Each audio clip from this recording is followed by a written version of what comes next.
Assalamualaikum warahmatullahi wabarakatuh. Perkenalkan, nama saya Delta Arlinda, NPM 2003022005. Saya dari Prodi S1 Perbankan Syariah kelas A.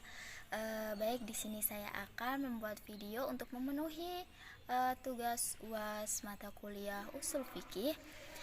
Di sini saya akan menjelaskan sedikit materi mengenai hukum syara. Yang pertama itu ada al-hakim atau pembuat hukum. Lafaz hakim berasal dari kata hakama yang berarti memutuskan perkara. Secara bahasa, hakim adalah pihak yang memutuskan hukum. Dalam istilah fikih ada persamaan pengertian antara hakim dan qadhi, yang berarti orang yang memberikan putusan hukum di dalam pengadilan. Namun di dalam kajian usul fikih, hakim adalah pembuat atau pemutus hukum secara hakiki, yakni Allah Subhanahu wa taala. Ulama usul fikih telah sepakat membawa yang menjadi sumber dalam memutuskan hukum secara hakiki dalam Allah Subhanahu wa taala. Pengertian hukum syara secara bahasa yaitu memutuskan. Secara istilah, hukum syara adalah kalam Allah yang mengatur amal perbuatan orang mukallaf, baik berupa perintah atau mengerjakan atau meninggalkan, tahir atau pilihan, atau menetapkan sesuatu menjadi sebab, syarat atau penghalang. Hukum syara merupakan kalam Allah yang mengatur segala tingkah laku dan pembuatan manusia yang mukallaf atau Islam, balik, dan berakal.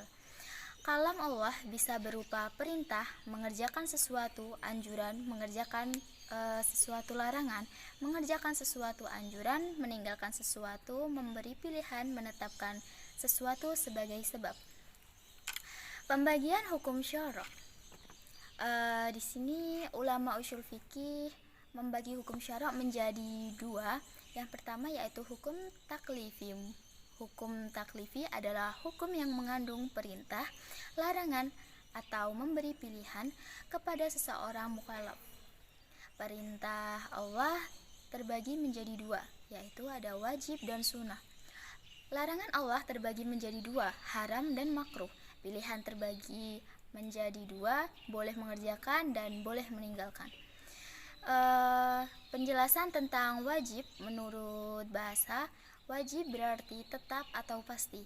Adapun menurut istilah, wajib adalah sesuatu yang diperintahkan oleh Allah dan Rasulullah untuk dilaksanakan akan mendapatkan pahala dari Allah, dan jika ditinggalkan diancam dengan dosa. Selanjutnya, wajib terbagi menjadi tiga. Dari sisi pembebanannya, wajib ain dan wajib kifayah. Dari sisi kandungan perintah, ada wajib muayyan dan wajib mukhayyar. Dari sisi waktu pelaksanaannya, ada wajib mutlak dan wajib muakkad.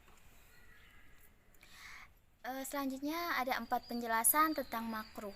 Makruh secara bahasa berarti sesuatu yang dibenci adalah Adapun secara istilah, makruh adalah sesuatu yang dianjurkan oleh syariat untuk meninggalkannya. Bila mana ditinggalkan maka akan terpuji, dan bila dikerjakan tidak berdosa. Penjelasan tentang mubah. Mubah secara bahasa berarti sesuatu yang diperbolehkan. Secara istilah, mubah adalah sesuatu yang diberikan pilihan oleh syariat apakah akan melakukan atau tidak melakukan, dan tidak ada hubungannya dengan dosa. Hukum wadli adalah ketentuan syariat dalam bentuk menetapkan sesuatu sebagai sebab, syarat, atau sebagai mani atau penghalang. Dengan demikian, hukum wadli terbagi menjadi 3 macam: sebab, syarat, dan mani atau penghalang. Penjelasan tentang sebab. Sebab adalah sesuatu yang dijadikan oleh syariat sebagai tanda bagi adanya hukum, dan tidak adanya sebab sebagai tanda tidak adanya hukum. Jika ada sebab maka ada hukum, dan jika tidak ada sebab maka tidak ada hukum.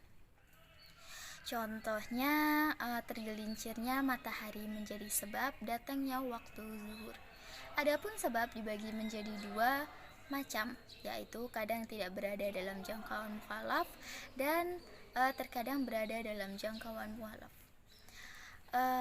Selanjutnya penjelasan tentang syarat.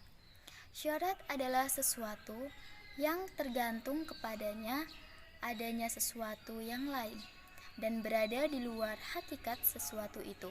Contohnya, wudhu sebagai syarat sahnya sholat. Adapun syarat dibagi menjadi dua macam, antara lain sebagai berikut: syarat syar'i atau syarat yang ditetapkan oleh syariat, dan syarat jali, yaitu syarat yang ditetapkan oleh mukallaf. Mungkin itu saja yang dapat saya sampaikan mengenai materi usul fikih. Kurang lebihnya saya mohon maaf. Saya akhiri, wabillahi taufiq wal hidayah. Wassalamualaikum warahmatullahi wabarakatuh.